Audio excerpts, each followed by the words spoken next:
Oh, I am on a roll. Okay, welcome to the second episode of Unsilent Majority, the reboot, Unsilent Majority Report. And I'm your host, Kate Pamplin. Tonight, I'm not going to be talking anything about my INFJ life or the proverbial wife. I'm here to support Tom Glass with the Lee County Conservatives and network with them. If you are not involved in your local conservative group, I really recommend that you get there. I demand it. uh, Not really, but you should. And if you don't have a conservative group, then you should make one. That's what this page is all about. And I'm going to now remute. And whenever the meeting starts, I'll unmute it again, of course. So thank you for listening in.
And she's doing our live stream. Okay, now this is, you need to tilt it up a little bit. Alrighty.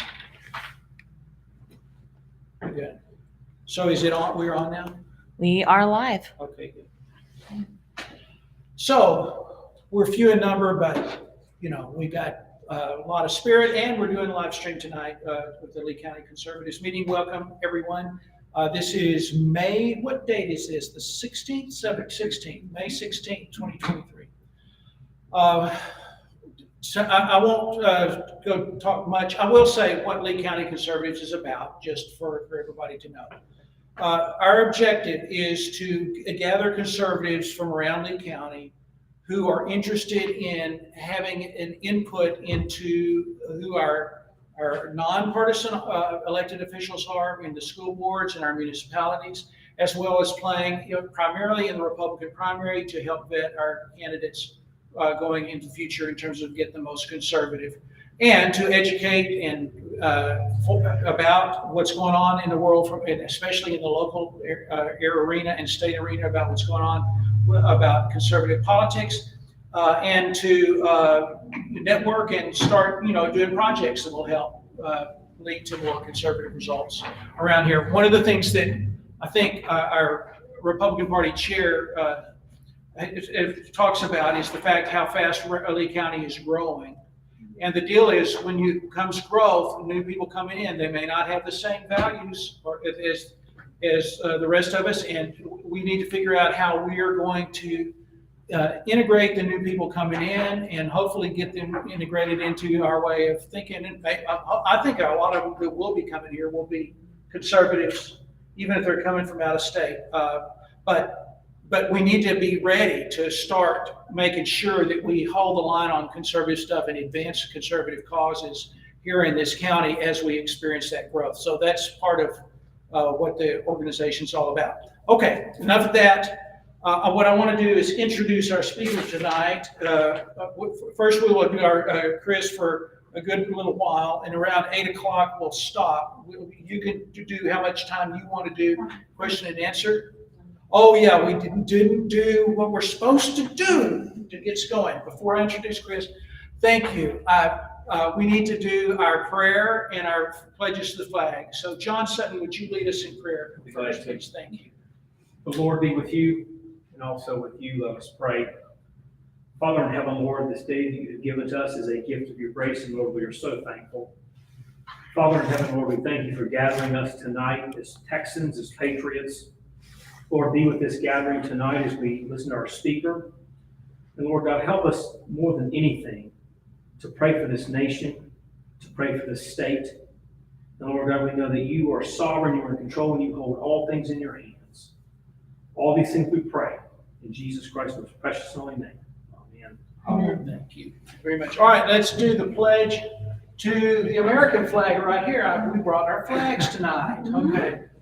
I pledge allegiance to the flag of the United States of America and to the republic for which it stands, one nation, under God, indivisible, with liberty and justice for all. And it's waving. Okay, and now the Texas flag. Honor the Texas flag. I pledge allegiance to thee, Texas, one state, under God, one and indivisible. Thank you very much. Now I'm going to introduce Chris Russo, our speaker, and then after we're done with Chris, between 8 and 8:30, we'll talk about reports from the legislature about what's going on. I'll tell what I know. Chris will probably give us a lot about what's going on in the border, and I'll talk about other things. And if anybody else has any announcements to make about what's going on, we'll welcome them during that time period. Okay, Chris Russo is the founder and president of Texans for Strong Borders. Chris founded the Texas for Strong Borders in 2022 after observing that although a host of special interest policy organizations were focused on a myriad of hot-button issues across the conservative spectrum, no group was organized and actively pushing for the Texas First immigration policies at the state level. Chris worked for 6 years as a flight controller for the International Space Station at NASA, Johnson Space Center, before leaving in November 22 to focus full-time on fighting to secure the Texas border and put Texans first. He was also an avid grassroots activist, participated in several campaigns around the state and served as the SD11 GOP Resolutions Committee Chair in 2020. He's a Texas Aggie, where he received his master's degree in aerospace engineering as well as his undergrad in that. Chris is a native Houstonian who currently lives in El Lago and attends St. Clair of Assisi Catholic Church in Harris County. Please welcome Chris Russo.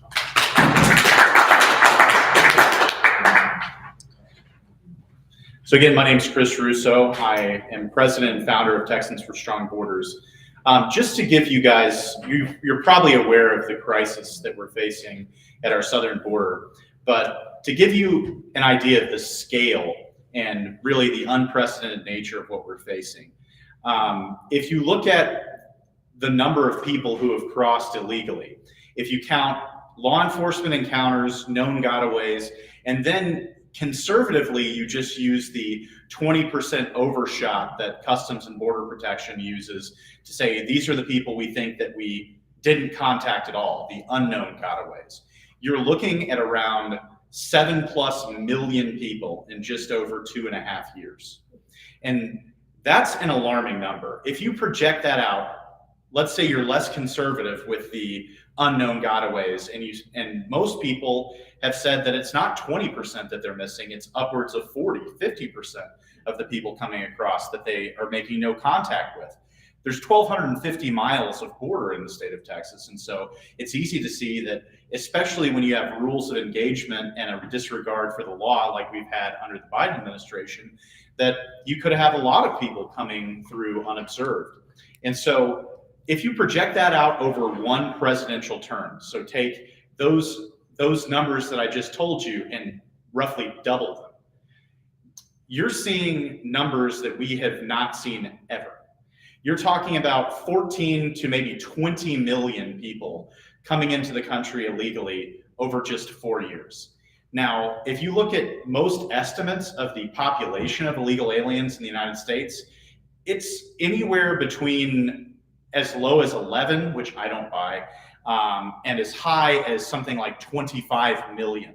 And so, like I said, you're talking about 14 to 20 million potentially coming in over the course of the Biden administration. So, roughly 40-ish years of illegal immigration being a major problem in the United States from the late 70s all the way up through today. And if you look at those first 40 years of illegal immigration, you have around, let's say, 20 million people here. Over the course of one administration, we could be looking at doubling that in 1/10 of the time.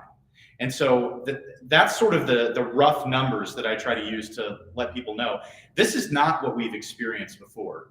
This is, in addition to the numbers being unprecedented, the types of people who are arriving at the border are unprecedented.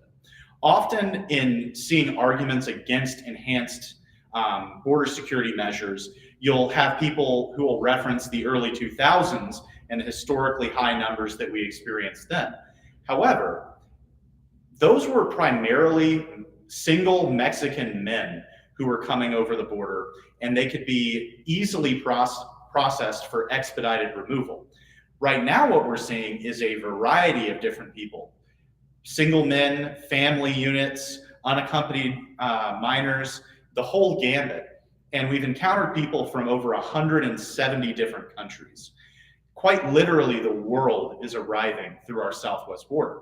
And so, in the face of this crisis, where our state is being invaded by narco-terrorist cartels who are touching every single soul that comes across that border, they are in control of it, 100%. What can we do?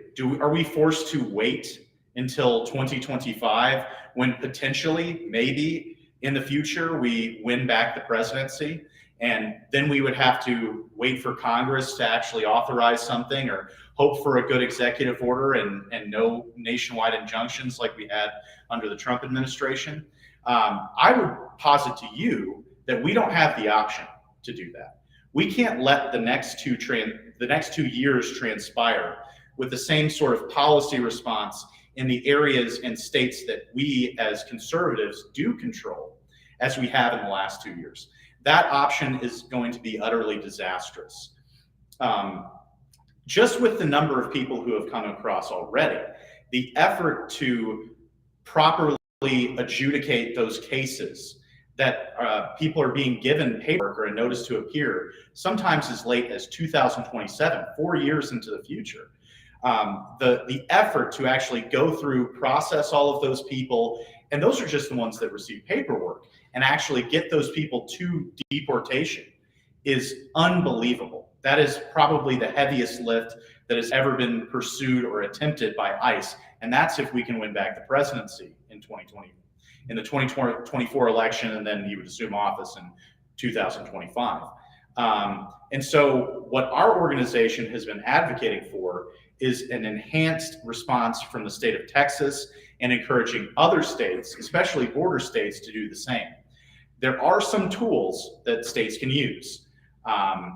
Normally, immigration and border security is a federal issue. It's one of the first mandates. It's the guarantee under Article 4, Section 4, that the federal government makes to the states to protect them against invasions and guarantee them a Republican form of government.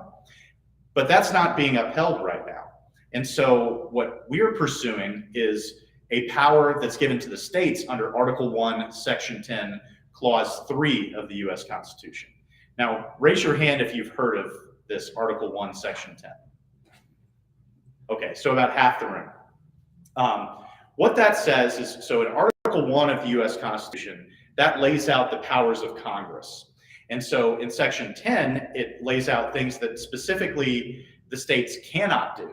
And in that Clause 3, there is an exception where it says that no state shall keep troops, keep ships of war in time of peace, engage in war, enter into compacts between other states or foreign powers, or lay duties on tonnage, unless actually invaded or in such imminent danger as will not admit of delay.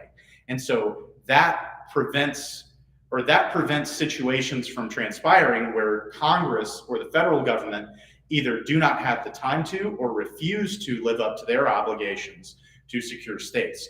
So that's Article 1, Section 10, Clause 3 of the U.S. Constitution. Under that, a governor could declare that the state is under active invasion and imminent danger of serious harm to its residents or of its sovereignty. And they could begin, in a situation like this one, to go to the border and directly repel people from crossing. And then if they were crossing and apprehended, then remove them directly across the border to Mexico. And so this is a novel solution. It's a power of the governor right now. If he declares an invasion under Article 1, Section 10, he could do it today. However, as we know, the powers are often subject to political calculations as well. And so at least up until this last weekend, we have not seen, at least in any scale, any effort for state resources deployed under Operation Lone Star to actually repel people from crossing the border. It's mostly been internal enforcement where people will cross the border, they'll flee from Border Patrol, or they will go undetected from Border Patrol. Operation Lone Star, they'll get a DPS agent to pull over a car, say that has 13 illegal aliens in it. They'll arrest the driver, typically charge them with human smuggling, and then turn over the other people in the car to Border Patrol. The problem with that paradigm is that when they turn them over to Border Patrol's under federal orders, and the federal policy under DHS and Alejandro Mayorkas has been that we're not engaging in deportations. We're going to give you a notice to appear, and you may or may not show up to that, and most of them won't, because why would you? You're free to go until your court appearance, and in a lot of cases, you are shoveled off to an NGO who contracts with the federal government. You're given a government-issued cell phone. You're given a debit card. In a lot of places, you can try to apply for state-level aid because they're not legally allowed to work in the United States. And so, of course, until then, they get state-level aid. Well, on top of that, often these people will work jobs under the table. And so between the government cell phone, the job under the table, and the economic stipend that these people are given until their court date, they're making quite a comfortable living. And so that has no deterrent effect. In fact, it's the opposite of a deterrent effect. And so under Operation Lone Star, we're playing into that same federal paradigm where it's sort of like catch and release, but with a couple of extra steps that we, the Texas taxpayer, are paying for. With a full-throated and fully enforced execution of Article 1, Section 10 powers, we could actually begin to do what we saw Texas DPS and the Texas Task Force do down in Brownsville, Matamoros over the weekend. What was different about that was that instead of simply deploying fixed barriers, say concertina wire or something like that, or aiding and abetting the processing of illegal aliens, we had Texas DPS agents and Texas National Guard members actually standing arm in arm while people were trying to cross and saying, you can't cross here, go back, go find a port of entry. And by all accounts, that was very successful. It was the most successful effort that the state has had at actually reducing the number of people who are coming across. And to that point, Operation Lone Star had done virtually nothing to affect the overall numbers. You saw, although you had a lot of drug seizures and people that were arrested for human smuggling, the numbers just kept going up month over month, year after year. And so if this were something that were to be applied statewide, then we could really be going somewhere. And of course, you would need extra personnel. Right now, DPS and the Texas Military Department don't have the personnel to secure 1,250 miles of border like that. But because of the interstate compact powers that are in Article 1, Section 10, you could enter into an agreement with states like, say, Florida or Idaho, like we did today, or Georgia or other states, and have them send their resources, not on a federal National Guard mission, but in a mission in direct support of what the state of Texas could do to repel border crossings that to this point they haven't been doing. The only problem with that is that there isn't a cogent, coherent statewide mission and rules of engagement. And so you saw, for example, I was out in El Paso on Thursday night as Title 42 was expiring. And that night I was at Gate 42 in the border wall, just south of the city of El Paso. I would say it's probably about 2 or 3 miles south of the International Bridge. And at that location, you had Border Patrol with federalized National Guard and then DPS agents basically keeping everybody and keeping media back from what was going on. But that gate was open and they had buses that were pulling in illegal aliens that had already crossed the Rio Grande between ports of entry, were lined up on the other side of the wall, and they would just file them in to bust them off for processing. And as I said, a lot of times with that processing, you're given a notice to appear and then you're free to go. And so obviously that's not an effective use of state resources.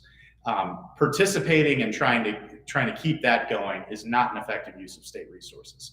And maddeningly, it seems like the disconnect is so deep that DPS had given a public affairs official an assignment to go there and basically explain to, some of the right-wingers in the media crowd there that what was happening was not aiding and abetting an invasion.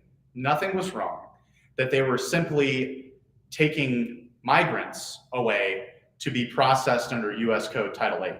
Of course, under Title 8, if you were to actually enforce it to its fullest extent, you could deport somebody just for the crime of U.S. Title 8, Section 1325, which is illegal entry into the country. But that is largely not being done.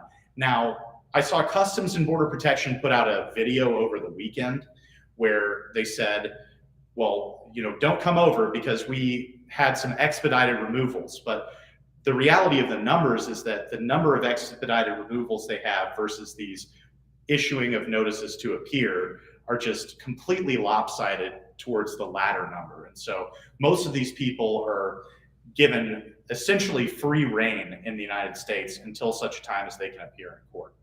And so what we really need is the governor to say, if the federal government is going to try and engage in this sort of malfeasance and complete neglect for federal law, then we are certainly not going to help them in that mission. And in certain cases, we should probably try to do what we did in these other sectors where Border Patrol were not as prevalent or deployed, and line up along the river, along the concertina wire, and start telling people that they have to go back. And if that were to happen, I think there's been a concern among many that are close to the governor that if that were to happen, then you would have federal agents trying to pursue charges against state officials or DPS officers or members of the Texas State Guard. But that's not the reality of what happened in Cameron County on Thursday night and on Friday. The reality of what happened is federal officials came up and said, hey, you can't do this. And they said, okay, well, stop me then. And they didn't. And so that political calculus of the conflict of powers, as many have predicted, ended up in the state prevailing and being able to actually carry out what it by all rights has the power to do, which is protect the territorial integrity of its borders against a foreign invasion. And I do use that term invasion because the first point of that is that a lot of people will say an invasion is only a uniformed military force of a foreign nation, but that definition is not consistent with what the framers saw for this Article 1, Section 10. They actually included things like suppression of smuggling in this repelling of invasions power under Article 1, Section 10, Clause 3. And so pirates. That's right. And so it really fits the exact use case that we have. In addition, Sam Houston called forth 7 new brigades of the Texas Rangers in order to combat bandits that were operating cross-border from Mexico shortly before the breakout of the Civil War in 1860. That never came to fruition, but that call was made by Sam Houston, and there were no real objections to it at the time. It was seen as a very just use of the power of the state. So what can we do during this legislative session to make that political reality or that political calculation easier for the governor? There are several pieces of legislation that would support this effort by, for example, a legislative finding that says, yes, the state is indeed being invaded, and it's being orchestrated by these transnational terrorist drug cartels, and they control every ounce of every inch of the border, and so the state has the power and should stop this invasion. And so you see that in bills like HB 20, which died on a point of order last Tuesday night, and then bills like SCR 23 by Lois Kolkhorst, which is currently stuck in the House State Affairs Committee. It's dead. It's dead. It's probably dead. What we've been told is there is no intention of giving it a hearing, and it will not move. Now, what's crazy about that is that this bill that basically finds step A, the state of Texas is being invaded by foreign drug cartels, and they're the ones orchestrating this. Step B,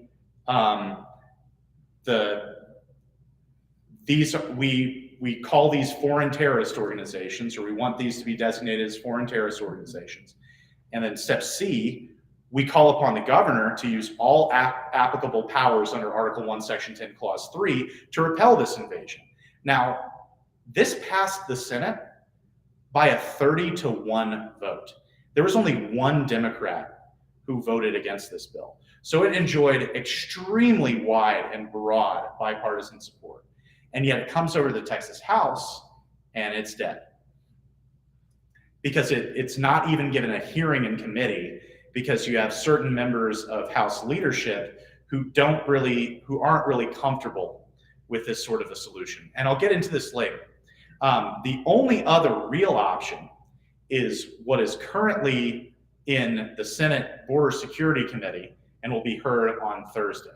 So to give you a little bit of a history, the Texas House had a great bill filed right at the filing deadline by Representative Matt Schaefer out of Tyler. This bill was named one of Dade Phelan, the Speaker of the Texas House's main priorities for the session. We worked, and other groups worked, to push for some slight clerical corrections to the language in HB 20 in order to make sure that it could be effective to execute all of those powers that I described earlier. What it basically did is it had three main parts. It created a state-level border protection unit that had the power to repel and remove people trying to cross the border between ports of entry with those Article 1, Section 10 declarations that I outlined earlier. It also created a new criminal trespass penalty that would say that if you trespassed into Texas onto private property from a neighboring jurisdiction, meaning, from across an international border or even across a state border, actually, then that would not be a standard criminal trespass charge, but it would be elevated to a third-degree felony. And so the thought is that if you have a third-degree felony, the likelihood of a quick deportation is much higher.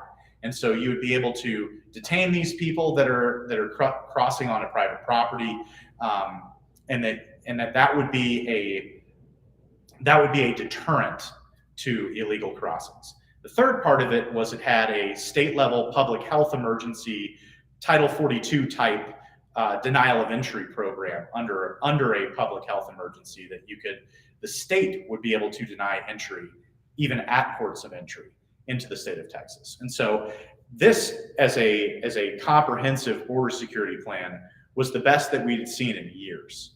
And of course, what happened was it went to the floor, and last Tuesday, it had 3 successive points of order, which are procedural objections, basically, raised against it. And the way it works is that if you raise a point of order against a bill, and that point of order is sustained, then it's ruled by the chair, meaning the Speaker of the House, that that bill, for some reason, violates the procedural rules of the House, and therefore it cannot be considered at that time. And so typically what's done is it's referred back to committee, it's corrected for any mistakes, and then it's brought back to the floor. But because it was the last week for the Texas House to consider House bills, once the third point of order on the bill was sustained, the other 2 were withdrawn, that bill was effectively dead for this session. And so what happened was that later in the evening, in really the dead of night, this was like at 1:30 a.m., House Bill 7, which is a bipartisan border infrastructure bill, was brought up. And the person headlining that is, of course, Representative Ryan Guillen, who is a former Democrat from a border district, and he's now a Republican, and he's the chair of the Homeland Security and Public Safety Committee in the Texas House. And he brought up an amendment that would tack on the border protection unit from HB 20 into HB 7. The problem is that was a much watered down, and it looked to me like a pre-coordinated poison pill inserted into the amendment as well. And so there are a couple things that it did that I want to emphasize. So the first thing is that it had a clause stating, or a section stating, limitation on certain powers. And what it did is it said that border protection unit can only operate in border counties to the extent authorized in writing by the county commissioner's court. Well, a lot of these county commissioners' courts in border counties are run by liberal Democrats who Are the cartels. who are often infiltrated by cartel affiliates, and furthermore, more directly, a lot of them had sent county commissioners and their representatives to testify against House Bill 20 and the creation of a border protection unit. So basically that takes all of the teeth out of this unit, And in fact, the way it was written is it said any actions taken by the Border Protection Unit, or the department, meaning DPS, it could be construed to limit operations that are already taking place, like we saw last Thursday night under Operation Lone Star. And so it is a total poison pill. And that language could not have been constructed in the hour that it was on the floor. There's no way that this was not pre-coordinated in some way, shape, or form. And so there were a couple of other things. It removed the legislative finding of an invasion that was present in House Bill 20. And it also removed the section that allowed for not only commissioned peace officers to be a part of this border protection unit, but also a section with non-commissioned officers. And the intention for the non-commissioned officers was that you could have people that had other applicable skills. Say they were ex-military, they were, people that were security guards or had some sort of quasi-law enforcement training, that were former Border Patrol, and so they had a lot of operational experience and time on the border itself, that they could join it without going through the additional steps and licensing necessary to become a peace officer in the state of Texas. You could also get non-commissioned officers that were law enforcement officers in other states to bolster your numbers and be able to quickly build up a force that would have the capability of securing, like I said, 1,250 miles of border. Well, so all those parts were slashed out of it. And Tom, let me know if I'm missing anything there. Okay. Well, the Border Protection Unit was given the authority under HB 20 to build a wall. That's correct too. They were given the authority under House Bill 20 to help with the construction of the border wall. And again, this is the whole purpose of having non-commissioned officers, is because you don't need a peace officer to participate in a construction project or in logistical office work or that sort of thing. And this was sort of that non-commissioned officer position within the Border Protection Unit. It was slandered as vigilantes, as people that were just going to pick up people off the street, deputize them, and send them after people crossing the border. And of course, that was never the intention. It was put in there to give some flexibility to professionals that had applicable border law enforcement experience, but that were not peace officers in the state of Texas. And without that provision in there, it will be very difficult to quickly recruit and build up enough people to make a difference.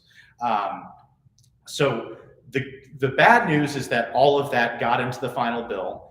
There was an amendment on the third reading that attempted to remove that limitation on powers that would subject it to the county commissioner's court. It got a full support of the Republican delegation in the House, and it got no Democrats to vote for it. And so because it was on a third reading, it needed a 2/3 majority. It failed that.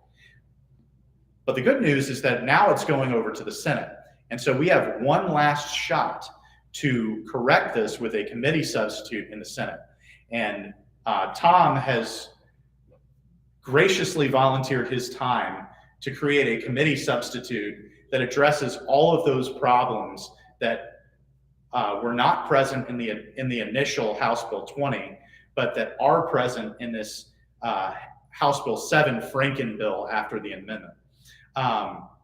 And so we're trying to, as a coalition, push this through all the channels we can and try and get Senator Birdwell, who's carrying the bill in the Senate, to amend this to where it is actually usable for the state of Texas to secure the border.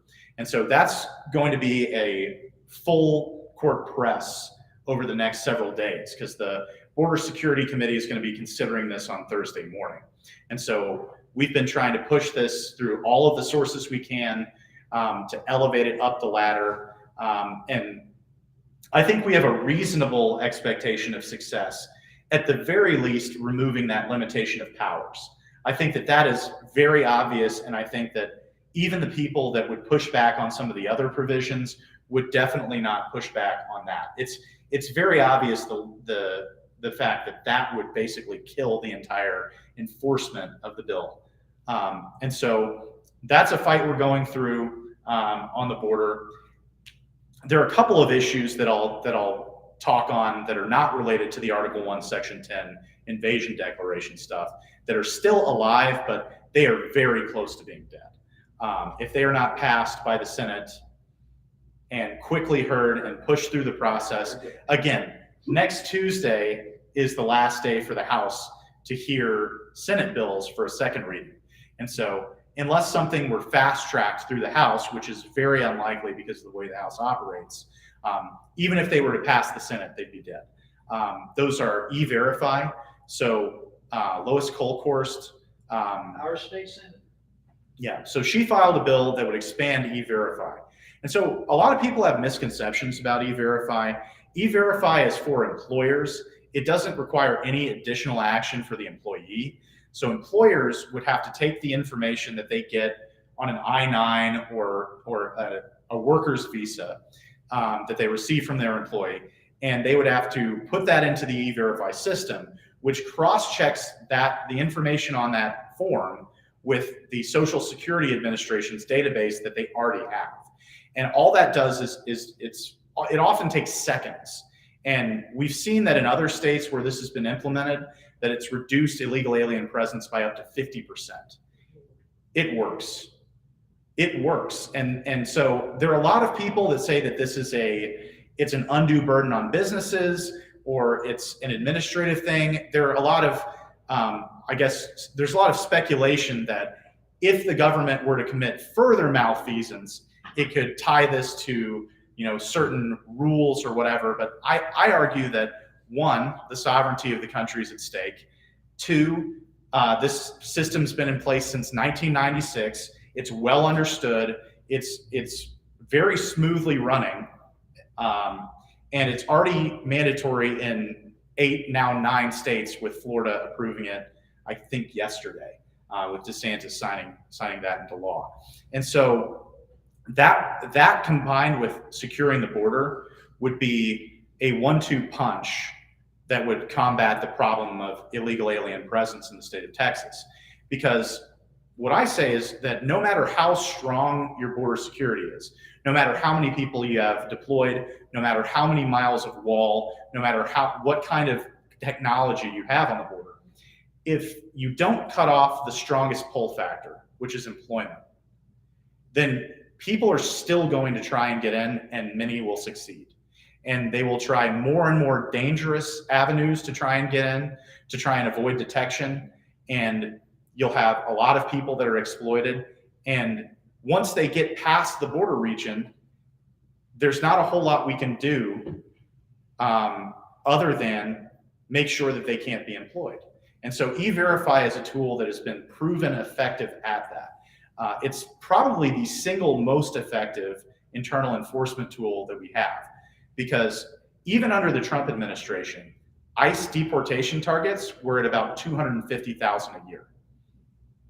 And if we're talking about 250,000 a year, that's under the strongest border president in recent memory.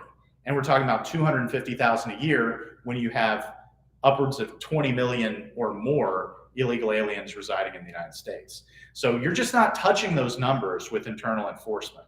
And so a system like E-Verify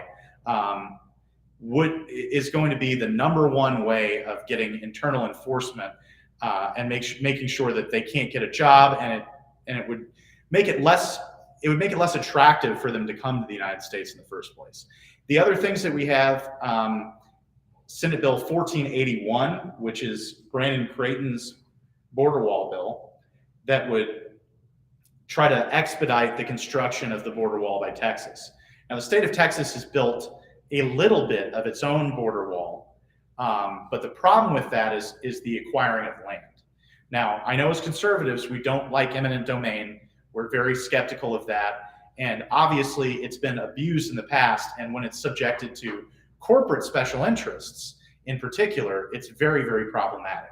But when you're talking about something like the territorial integrity and sovereignty of the state itself, That is one application where I would say, if you have eminent domain at all, if you have it for public utilities right of ways, then surely you can have it for the construction of a border barrier. And so that's what 1480 or Senate Bill 1481 would authorize.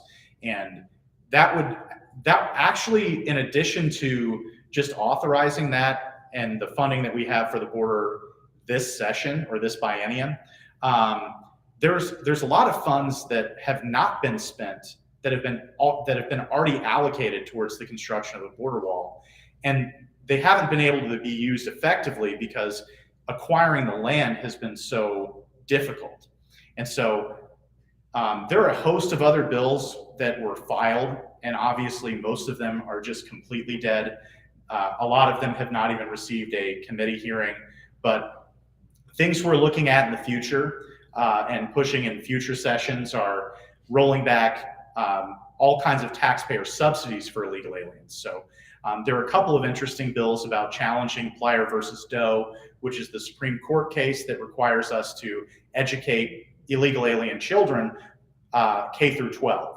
And then rolling back the in-state tuition rule that was changed in 2001 to say that regardless of your legal status, if you attended Texas high school for 3 years, you're eligible for in-state tuition. And then I think all they have to do is sign an affidavit that they will apply for U.S. citizenship at their earliest opportunity, which is basically just like an invitation for an amnesty scheme. Because currently, unless they self-deported, they would not be eligible for U.S. citizenship.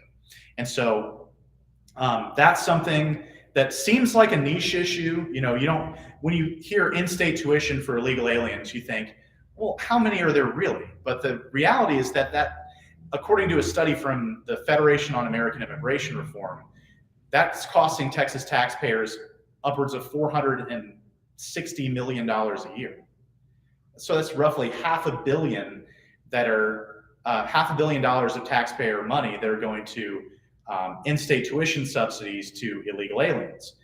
And that's not even counting the entire alternate financial aid scheme that the state has set up through TAFSA and the Texas grant that was set up specifically for students that were not eligible for federal aid. Well, who's not eligible for federal aid? It's illegal aliens. So by these little cloak and dagger schemes, unfortunately, the state has allowed itself to assume a lot of public subsidies of illegal alien presence in the state of Texas. And the biggest problem with that is not only that we're spending money on people that have no legal right to reside here, but we're creating and educating a new political class that is going to fight for the open borders advocates, and they have no intent or intention of closing the door behind them. They fully desire for the border to remain open, for people to remain coming in through these lawless pathways. And so if, in addition to just the flagrant abuse of taxpayer dollars, it's also a self-defeating proposition for Texas taxpayers who are overwhelmingly Republican to be training up the political class that is going to come and demand mass amnesty in the future.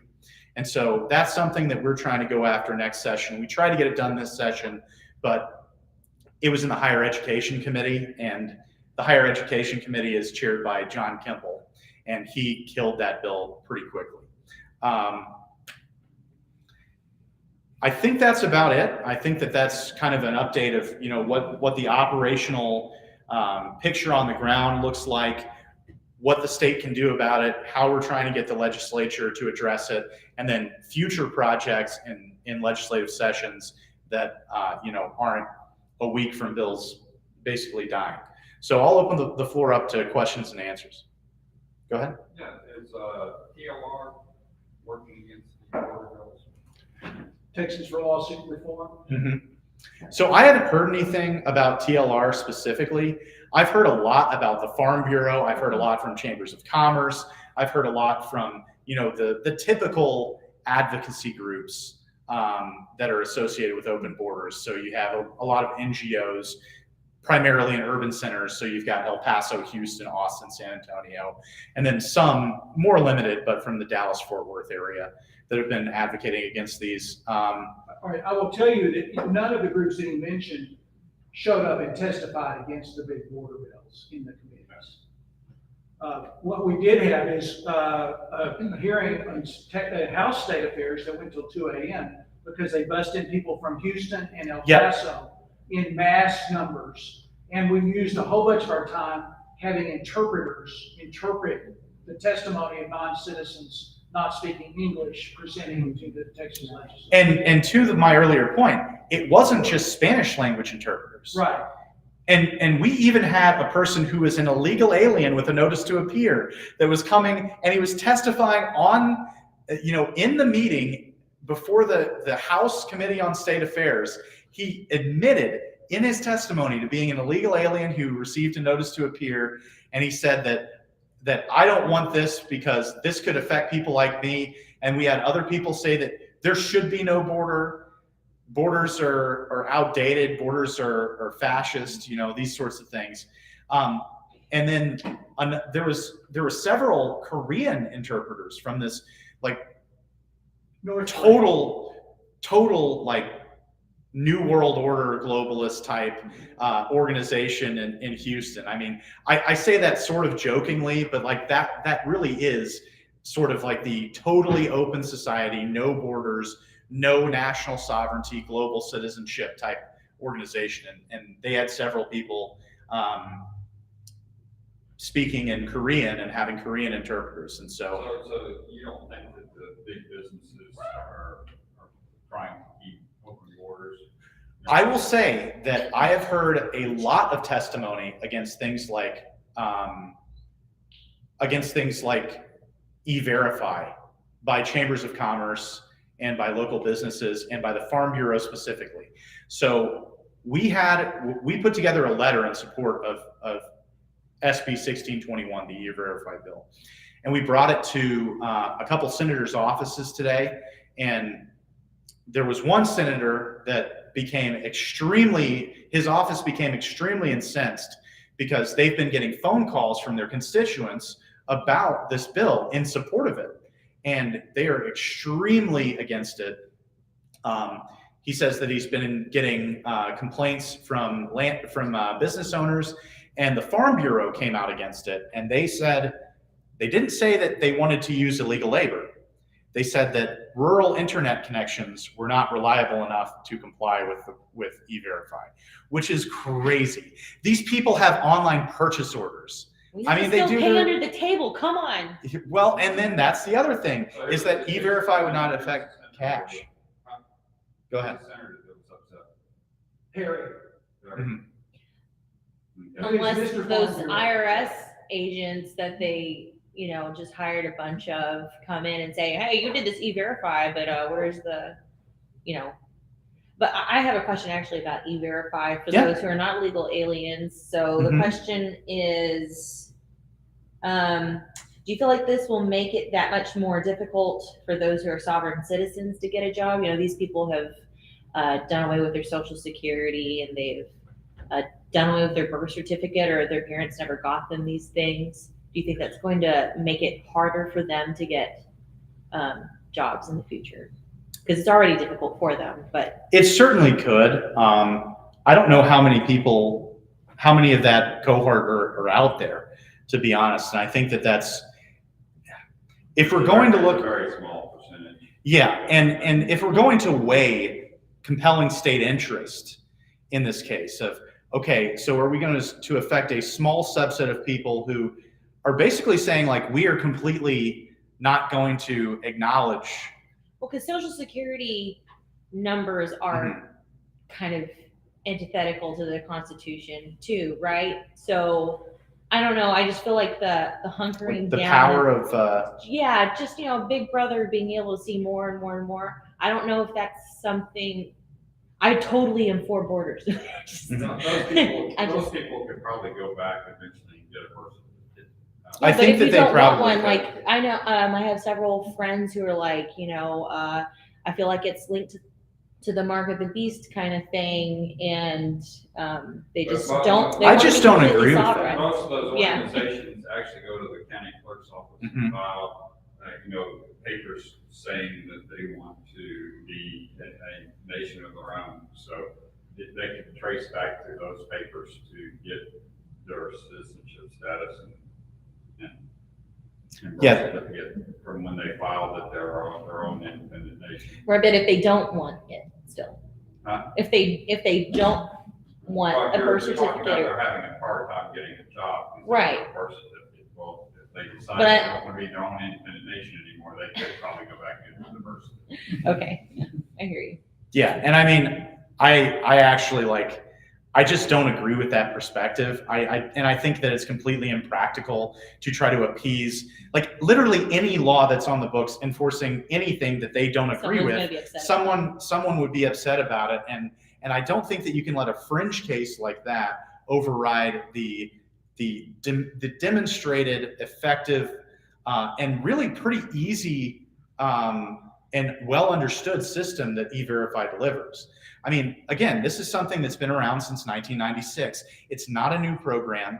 It doesn't create new databases. What it does is DHS cross-checks the information that employees already provide to their employers, identifying themselves, and it pops back in seconds most of the time.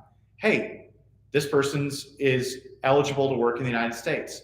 And it was created for the express purpose of preventing illegal aliens from gaining employment. It was actually created under the Illegal Immigration and Illegal Alien Responsibility Act of 1996. So you have this program created for the express purpose of verifying legal status to work, because again, these sort of, at the time, seasonal illegal aliens were then starting to become more and more resident illegal aliens. And this was after the Reagan amnesty. It was starting to become a problem again. I've got another question here. Go ahead. To piggyback is, would you be for microchipping? No. Is your report, okay, all right, No, and E-Verify doesn't do anything like that. okay. It doesn't have biometric ID. It doesn't force you to use a central bank digital currency, as I've been told by some people on my Twitter. And it doesn't involve any of that. In fact, all it does is it cross-checks identifying information that you already have to provide your employer versus a database that already exists and is maintained by the Social Security Administration. Go ahead, Kat. During Hurricane Harvey, we went to Brenham to Mhm. help provide food and other things for the National Guard that Governor Abbott had called out. It was national, it's national. I Yes. say. Oh, yeah. And so we learned there that when the president federalizes the National Guard, the federal government pays for their food, Right. whatever they need. But when the governor calls them out, there's nothing. That's correct. So what are the guard that Governor Abbott has put down there, are they being provided for? They are, with state funds, and that's part of the reason why the current biennium is allotting over $4 billion. I've heard one senator say 5 billion. And it'll probably be upwards of 5. The advantage to creating a permanent border protection unit is that instead of putting people on deployment to the border, like with Border Patrol, you could have people that lived in the border region. And so the cost of housing, the cost of deploying, the cost of giving these people food is much lower, because you don't have people on per diem, you don't have people in hotel rooms or in temporary shelters. You don't have them getting their mileage paid for and all of that.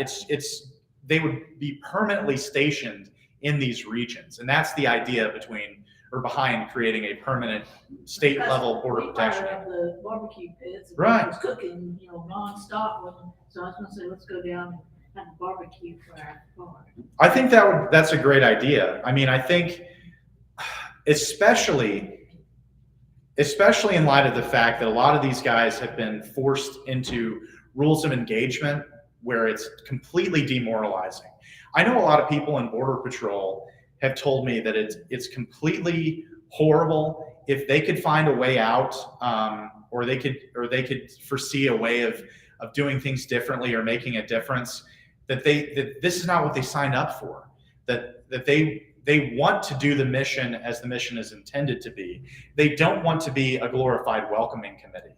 They want to see strong borders. These people, a lot of them are very much like you guys in this room, patriots that want to see the sovereignty and security of the United States be carried out through customs and border protection, instead of its destruction and undermining being hastened by it.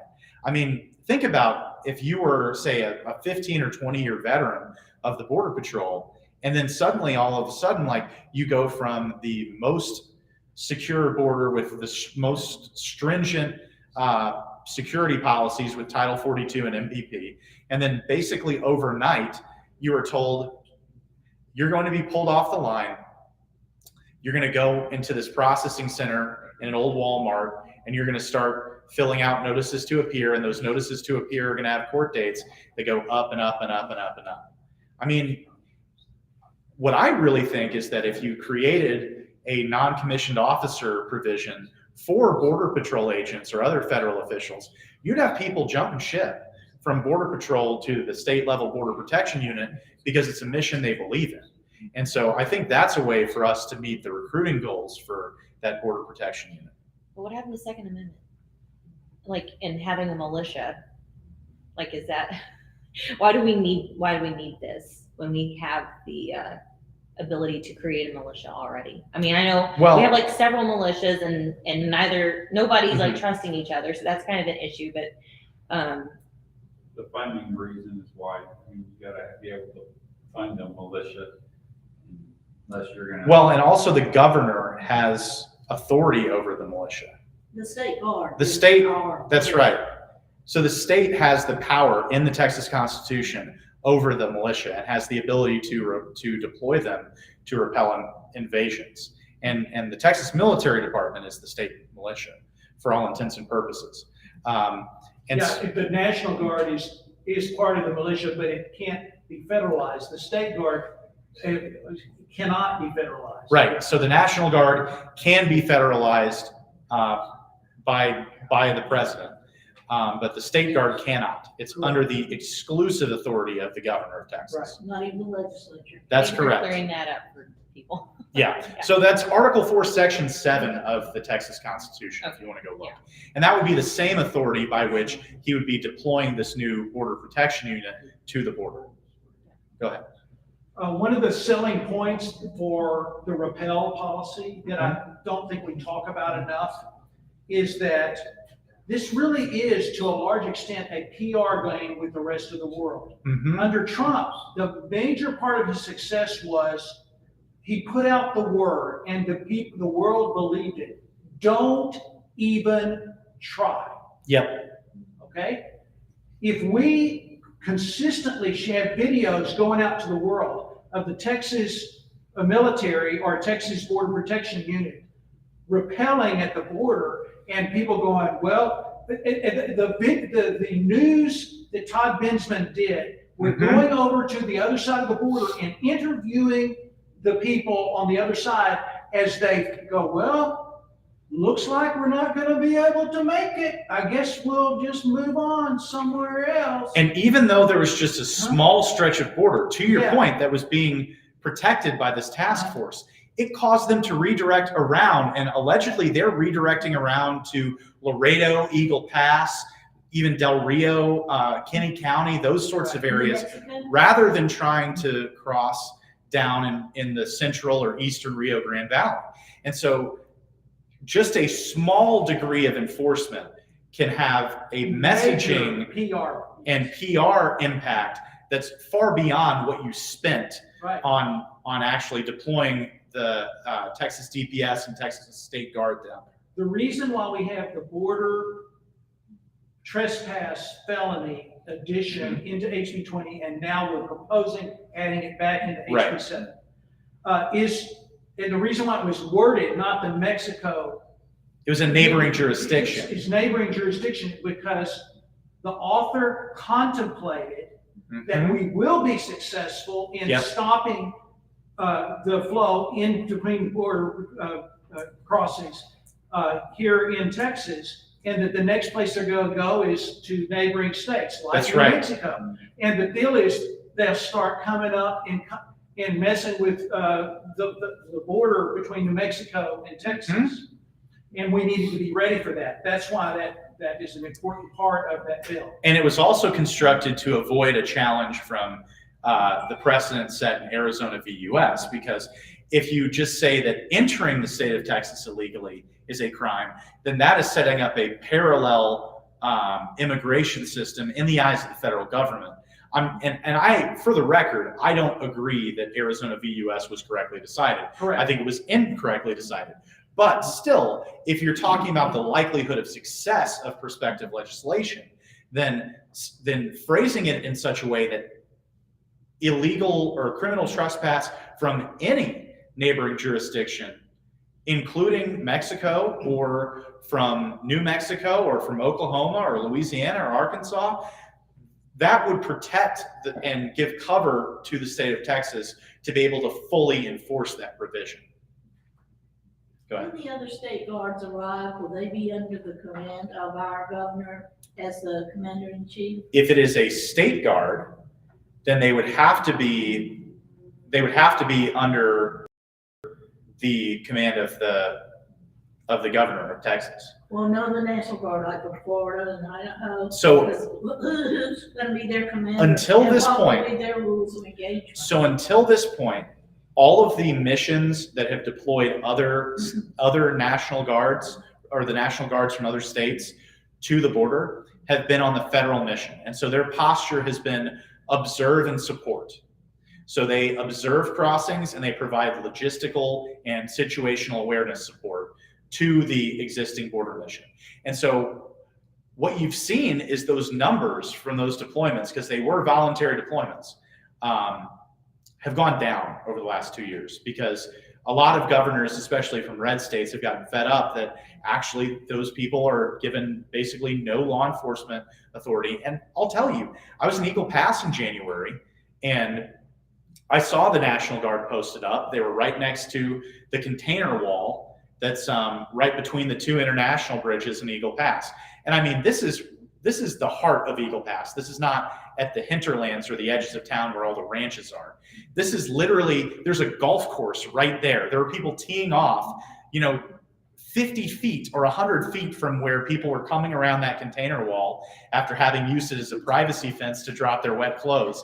And you've got a National Guard Humvee right here with a ice chest full of water bottles. You've got a bunch of porta potties with hand washing stations.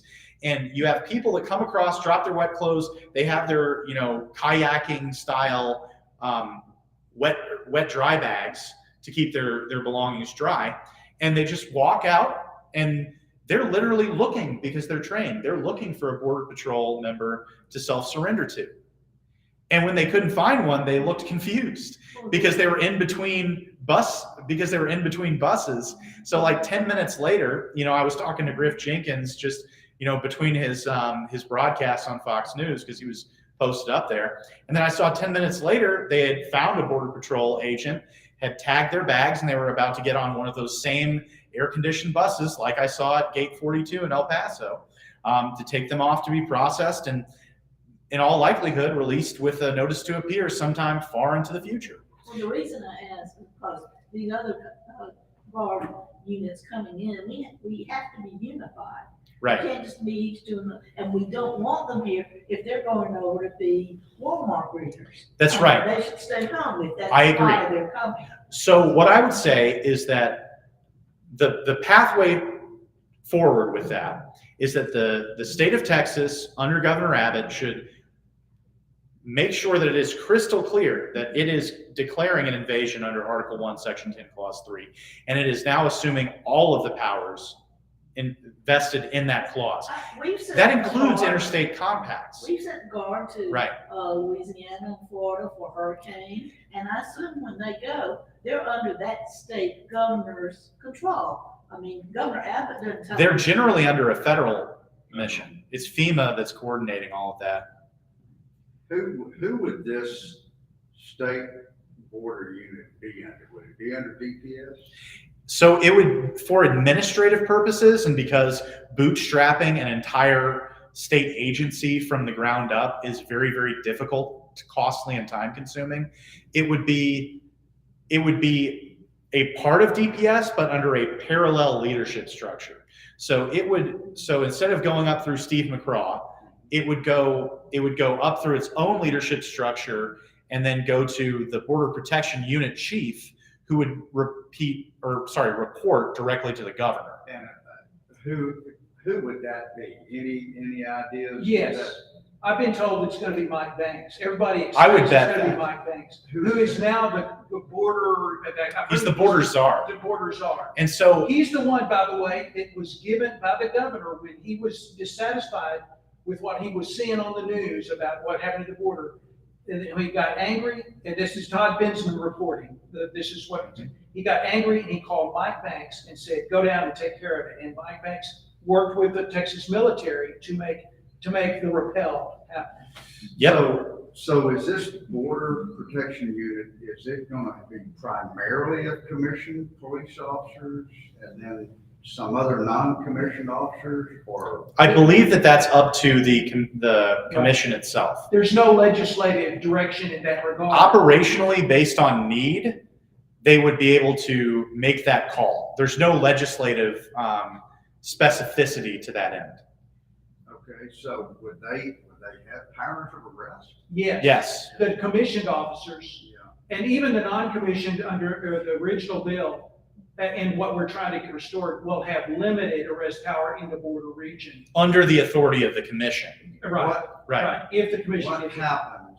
What happens if a federal judge comes up and says, I don't like this, and boom, will he have the authority to undo everything or put everything on hold? They can do, they Yeah, can they can do file that now. an injunction against any bill that the state of Texas passes. That's the first thing. And then they're gonna end up in front of the Texas Supreme Court very quickly, or the Fifth Circuit. It'll probably be the Fifth Circuit, Yeah, it because wouldn't this will be a federal suit of DHS against the state of Texas. Yeah. And And that's why the invocation of Article 1, Section 10 in Is our vital. declarations are so important. And by the way, one thing I want to make clear is the governor has done that. He did it in September with an executive order GA-42. And he has done it. We just, the legislature needs to have his back and do it too. And And they haven't done that yet? No, no, The House? that's what. The House has. HB 20 and what we're trying to Yeah. revive to sit in the Senate to sit that's back. HB 20 To the So House. what are we? and SCR 23. HB 20? What? What are we amending HB 22? HB 20 is dead. No, but you were gonna try to amend it to something in the. So House Bill 7 was amended to include the Border Protection Unit from HB 20, but in a very much weakened form. And then it was passed on a third reading in the House and sent it over to the Senate. And now it's in the Border Security Committee in the Senate. But the Senate can make changes to a bill that the House passes and sends to them. And so what we're hoping for is a committee substitute that would then be shot back over to the House, and then the House would have to concur on those changes. And because they've already expressed a full Republican delegation supporting the removal of the most odious of those changes, then they would be very hard pressed to try and kill this again. I think that the political calculus changes if the Senate comes in and fixes this, fixes the mess that the House created, so to speak. And I think that Who's if- the secretary that passed the bill? Brian Birdwell. Birdwell, who is also the chair of the Border Security Yep. Committee. I'm sorry. You said it was obviously going to be costly. Did you touch on the fiscal repercussion? Like, how much is this going to take to get off the ground? It's hard to know because you don't know what the Border Protection Unit has to grow to meet the mission. But what I would argue is that we are currently allocating upwards of $5 billion this next biennium towards border security. We might as well put it towards something that's actually going to work and is actually going to affect the numbers rather than trying to do the same old stuff. But I think if you look at a per capita cost, it's going to cost a resident Border Protection Unit official a heck of a lot less to the government to be a permanent border protection unit than for what we currently have deployed under Operation Lone Star, which is people from all over the state that are staying in hotels and getting per diem and all of that. So I think that the And how much is cost. your country worth? That's right. That's Yeah. right. Okay, and It's the sovereignty and security of the nation and the state that we're talking about. I I was heard, just trying to get it. I heard Matt Schaefer address this question, and Okay. essentially, his deal is, we're gonna use the money, this $5 billion Yep. per biennium. And the question is, how are we going to use it? He says what he envisions is, it's gonna take time to staff up Mhm. he says, and the thing is, while we're staffing up with the Border Protection Unit, we start drawing down on the Texas military, and we start allowing the DPS to stop doing all the per diem stuff. Mhm. Let them go home into their districts and actually, provide law enforcement where they were pulled away from. Right. Right. And so he envisions it being a gradual transition, spending within that $5 billion. Well, Yeah. okay, like we have a rainy day fund. How much do we have in that? Like Lots, 30 billion? lots. Like, so I think we met our rainy day, right? Like, I don't But understand the deal why. is, we have the money in the budget to do it. The question is, do we have the rules of engagement? Yep. The constitutional reasoning that will stand the constitutional challenge that Judge Malinak just mentioned. Yep. And then the personnel, organized in a way to actually get the job done. 100%. Yeah, so we got the money. The money is there. The question is, are we gonna do the right thing with the money? Because if we keep using the money in the way that it's been used in the current biennium, then we're going to see the numbers continue to go up. We're going to continue to see people coming across. And so I want to say one other thing. At the beginning of the session, after the priorities of the speaker and the lieutenant governor had been announced. Yep. And the governor had put his emergency items, I went in to see the border security staffer for the lieutenant governor. And I said, I want to talk to you about what my organization's hopes are for this session. I said, I will tell you that I'm a bit concerned. I see 30 priorities on the part of the lieutenant governor, who has historically been an avid champion of border security. But this year, when we need it the most, we have no priorities from the lieutenant governor on border security. Yep. And I said, that concerns me, and I want to know what you guys think about it. She says, well, there are 2 priorities on there that are having to do with border security. I said, what are they? She said, rural law enforcement. She said, no. She said, number 1, the original budget, and number 30, the supplemental budget. And what I said to her was, I said, if you spend money doing the same thing that has produced the failed results, we're going to get, and we spend more money on it, we're going to get more failed results. 100%. We have to change the way we're spending that money to be able to protect the people of Texas. And she said, I hear you, I hear you. I'm 100% with you. Yes. And I will say that despite HB 20 being a House priority, we saw what happened to it when what I hypothesize is that I don't think Dade Phelan and his team and leadership more generally within the Texas House understood fully the implications of House Bill 20. And they didn't understand the legal reasoning. They didn't understand what it would allow, the legal argument that it put forth. And so once they did understand the implications, especially when some of the problematic language was removed in the committee substitute, once it got to the floor, they had a plan, and they executed that plan to kill that bill on points of order and replace it with something far inferior. And you can look at that just by looking at the reasoning behind these points of order. The point of order that killed HB 20 was a point of order that said that the caption was misleading and that the bill did more than one thing. It addressed more than one area. And HB 7 was then amended without its caption being amended to create a whole new state level border protection unit. Didn't say that in the caption. And that was another purpose, because it was a border infrastructure bill at its. Those are soft bills, right? Like. Yeah.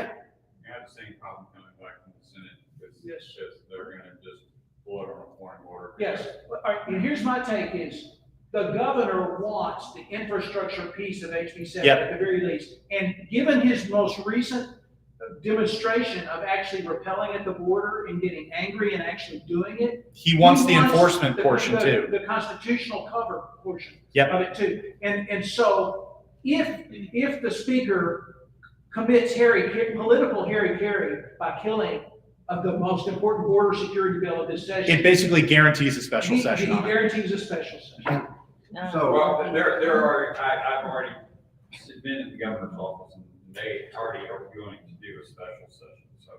Because they don't have school choice, they don't have tax control, so. Yeah, but it's not a given that that special session will include border security. That's true, that's where I would really start focusing in on, is you need to be in the governor's office saying, we need this on the special. No, we screamed at his doorsteps all of 2020, and that got us No, nowhere. the Texas Constitution says, that's where this comes from, says We the couldn't caption close. should match the text of the bill. Mhm. But if it does not invalidate the bill.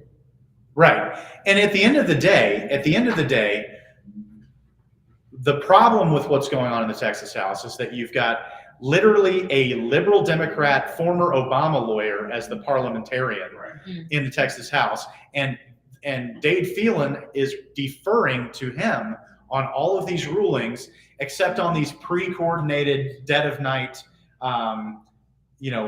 backroom deals that have resulted in these watering down of conservative I've been working priorities. on all the election bills and the same thing. Yeah.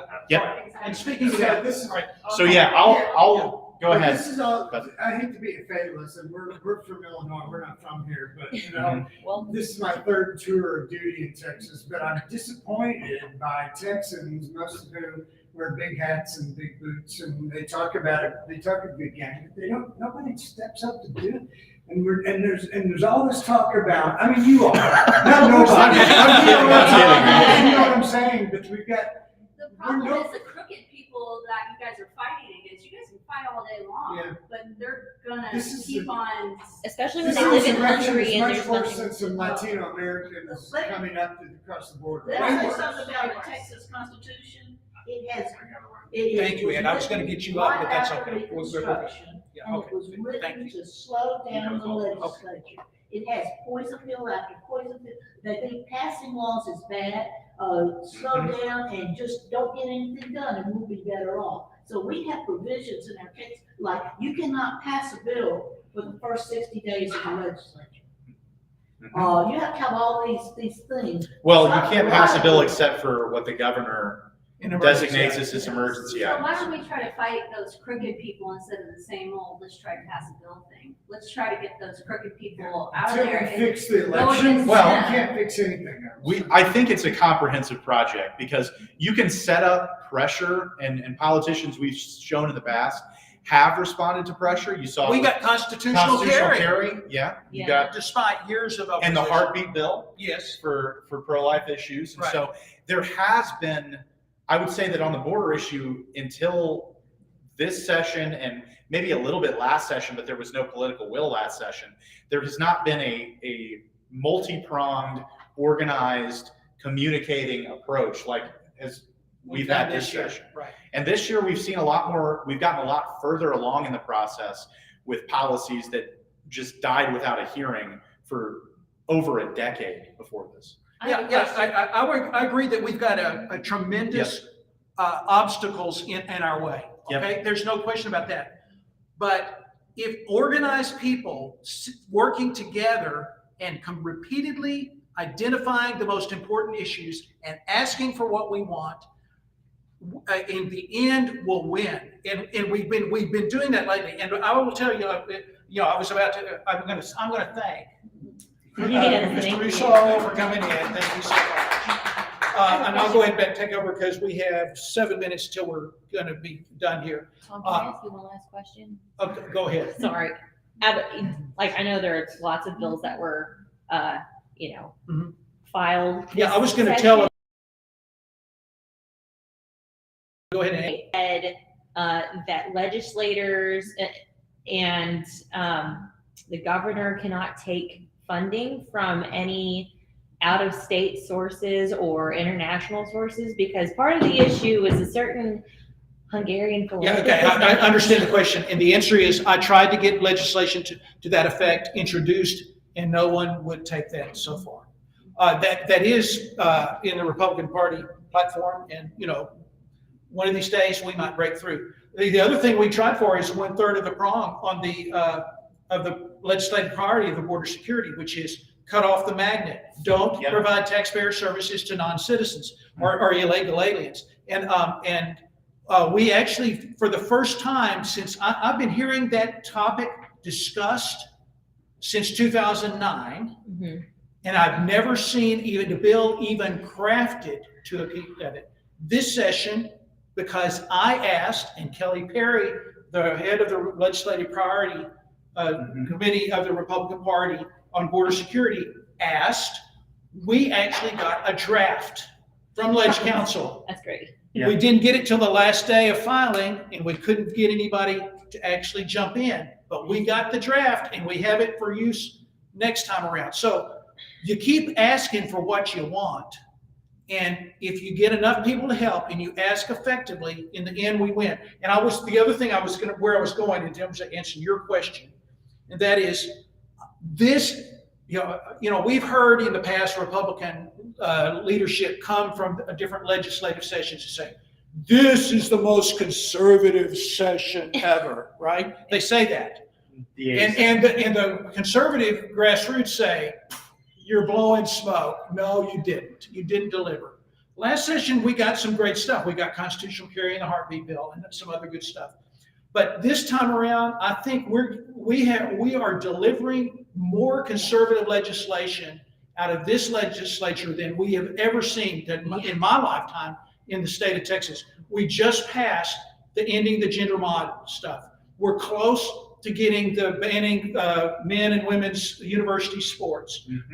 We have the reader bill that is going to ban, or not ban, but stop showing pornographic books in school libraries. Okay. HB 900. And HB 900 is the bill. So we're making, and there's lots of other social issue stuff that we're making fantastic progress on.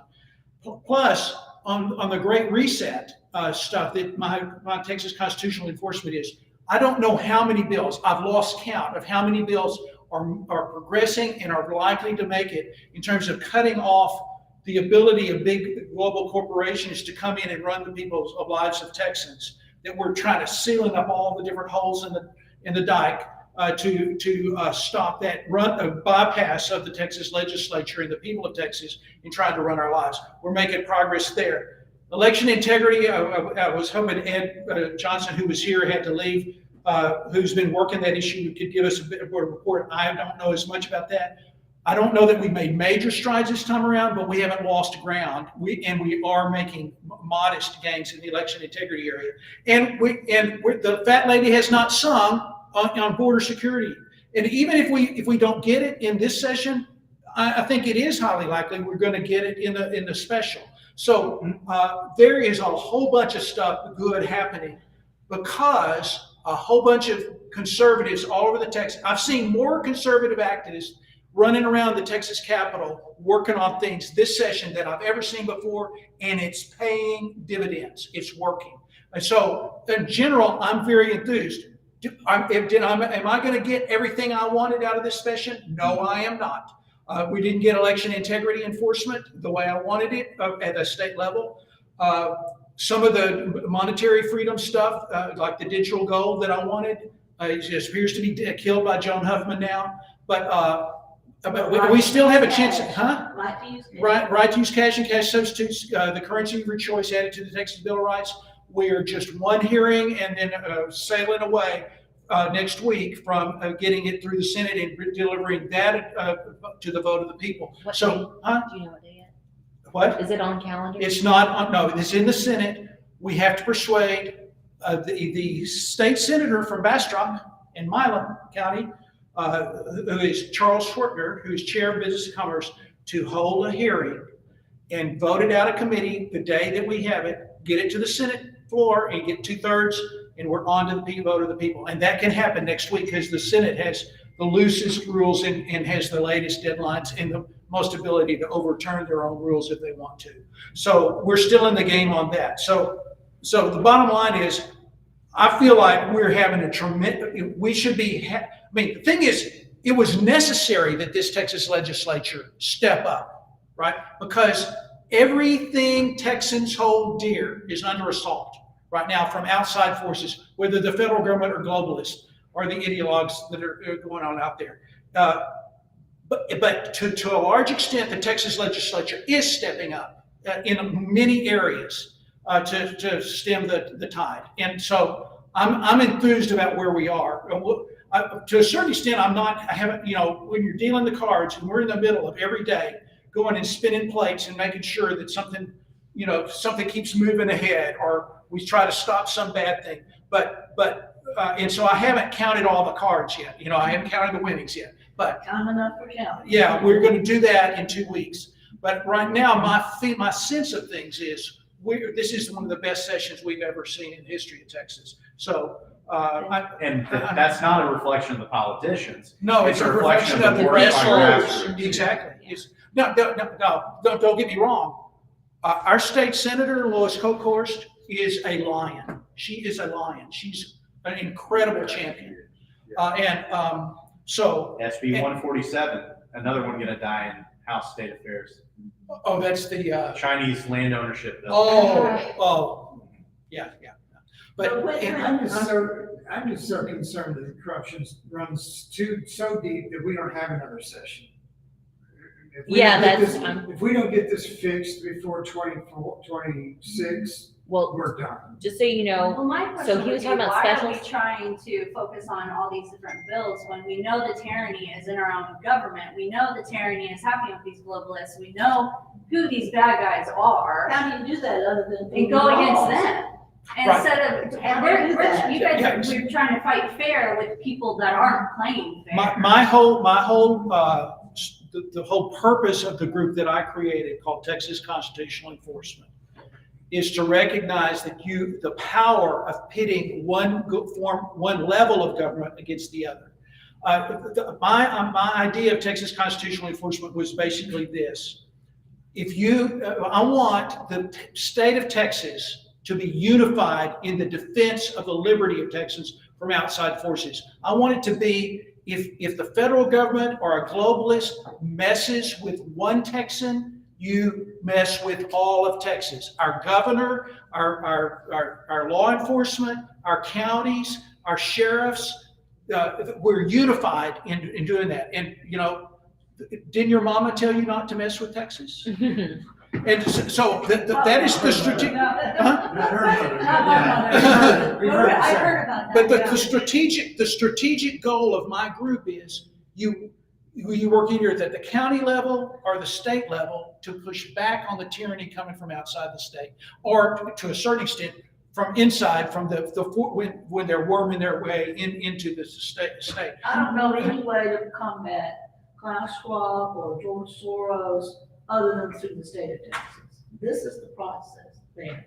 And one more thing about the Constitution. We have a 2/3 quorum requirement in our Constitution. I would say That makes it so that the Democrats, who are 1/3, they can shut everything down anytime they want to, just by getting up. we divide ourselves so much on border, whatever it is, we're fighting in these little arenas everywhere. Why not gather everybody up and fight those people together as one unit, instead of worrying about little aspects here and there and going against The deal is they have a multi-pronged assault on us. This is a multi-front war, And so and we have to fight each one of these. everybody these can't daggers. focus on everything at Right, once. You yeah. have people that are focused on a couple of different things, but then you also have subject matter experts that are focused on one thing. Right. And they care about the whole. Like, I follow all of these bills about, child gender modification and women or men and women's sports and things like that. And all of, I'm very against the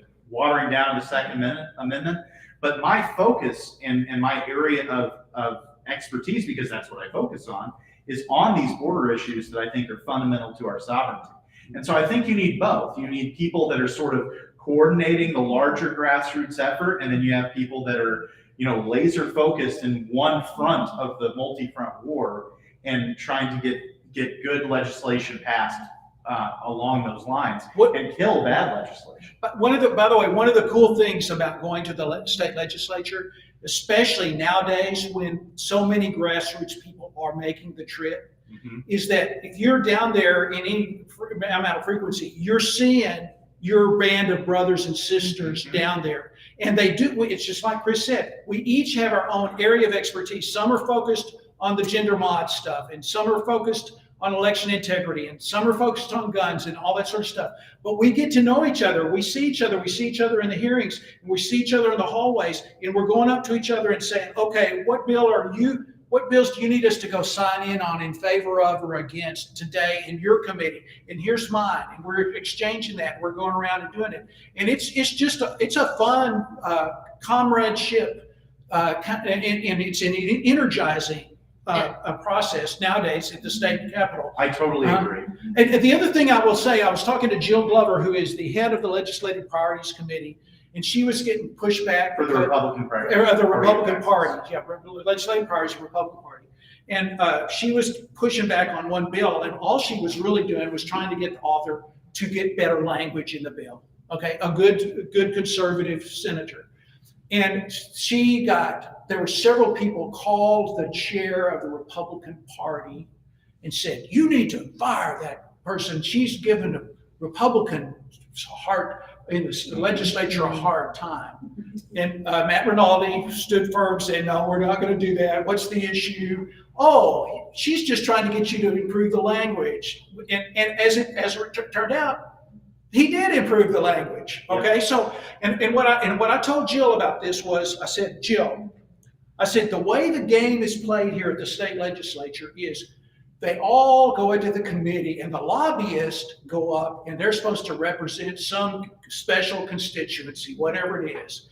And the thing that they always do is, we're willing to work with you, Senator, on improving this bill. We're a stakeholder in this and we need our interest addressed in your bill. We're ready to tweak it with you as we go. And it's all this kind of like, oh, we'll give and take. And I said, Jill, what the objective of the grassroots and what the whole purpose of the legislative priorities process of the Republican Party is to become one of those stakeholders. Yep. So that when the legislatures, we're showing up every time in those committees and we're saying, we want this, we want some tweak the bill to get more liberty and, endless deal. And we're out of time. I'm going to make one plug. Yeah, huh? So I want to make one plug. So you're like, we need to unify. Yes, we so need to unify. I'm really new to this.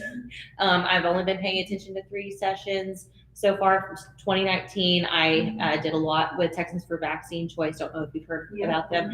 And actually, last session I was trespassed on opening day. And that's a long story, but I have rebooted my channel on YouTube called UnSilent Majority Report, and I get interviews with grassroots conservatives, and I go and I do live streams. I just started it up yesterday. I'm probably super shadow banned still, so it's youtube.com/@UnSilent Majority Report, and you can follow me there Monday through Thursday at 7. You have a grand vision and a grand idea, and let us know how you think that could be implemented, and we'll probably be there with you. But whatever you see as a pathway to that, getting a stronger Texas can only help. Oh, no, I'm not saying anything that you guys are doing or trying to Right. belittle that at all. Right. I think what you guys are doing is amazing, and I'm so thankful for all that you guys do, right?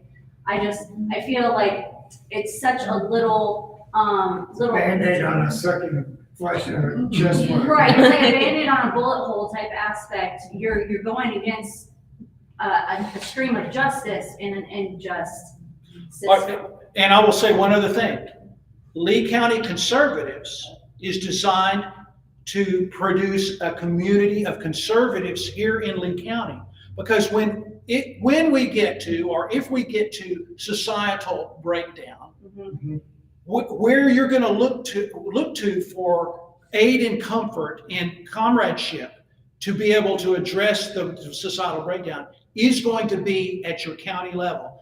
We're going to look to our county judge and our county sheriff and our county commissioners and in our local communities to be able to do that, to do that. And so building a strong Lee County Conservatives, I see as a way also to start addressing this stuff. We need to work at the county level to know our neighbors and to work together with our neighbors to resist whatever's coming at us.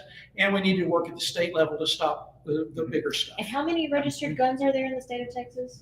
Registered? Not to mention the unregistered. Yeah, not to mention the unregistered. Exactly, that is it. Those are But two that's very not Yeah, right. Yes, that's the only Okay. thing I'm going to say about that. And now, I promised people we'd be done by 8:30. It is now almost 8:40, so I think I'm going to say good night to the deal. Thank And you. if you guys See would, you if later. you could sign up for my email list, it's right here. Okay. We All send right, out- you see that we are on fire here in Lee County. Thank you for tuning in. Please like and subscribe and hit the notification bell if you like this content. And I'll see you tomorrow at 7. We had more people